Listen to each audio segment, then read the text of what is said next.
Les autorités françaises ont commencé le long processus de démantèlement de ce qu'on appelle le jungle de Calais, un camp de migrants érigé il y a quelques années. Près de 3000 migrants ont quitté leurs abris de fortune aux frontières de la ville du nord de la France.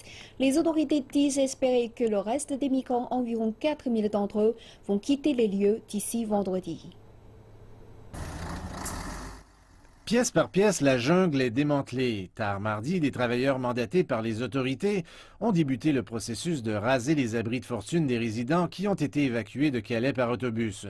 Ce sera un long processus, mais pendant que des milliers de personnes quittent les lieux, les travaux s'accélèrent. Non loin de là, une salle de sport improvisée est démontée par les travailleurs humanitaires qui avaient aidé à sa mise en place. Pendant que les travaux de démolition se poursuivent, les mineurs non accompagnés sont logés dans des conteneurs d'expédition convertis à l'intérieur du camp. Mais les organismes de bienfaisance sont préoccupés par l'impact que ces scènes de destruction peuvent avoir sur ces enfants. Nous ne savons pas par où ces enfants sont passés, donc ils vont rester ici. Cet espace se trouve au milieu de la jungle et ce qui va se passer, c'est que tout va être détruit autour d'eux. J'imagine que cela va être terrifiant pour eux. Voici la rue principale du camp et il y a un sentiment de vide ici. Les abris de fortune, les magasins et les cafés ont été laissés à l'abandon puisque plusieurs centaines de personnes ont pris la décision que leur temps ici était révolu.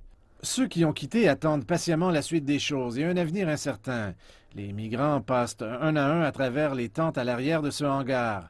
Ils apprennent seulement où le prochain chapitre de leur vie va commencer quelques minutes avant de monter à bord des autobus. Même si des milliers de migrants ont déjà quitté, certains insistent pour rester. Karim, qui vient de Guinée, a essayé 2 fois de rentrer illégalement au Royaume-Uni à bord de camions et a confié à CCTV qu'il ne va pas s'en aller. 100 000 policiers peuvent venir ici pour prendre les gens et les tuer, pas les mettre en prison. Ils peuvent venir et tuer tout le monde parce que les gens qui sont ici veulent se rendre au Royaume-Uni à tout prix. Le rêve de se rendre au Royaume-Uni est une pénible réalité pour plusieurs. Mais pour la plupart d'entre eux, ce sera difficile de réaliser ce rêve.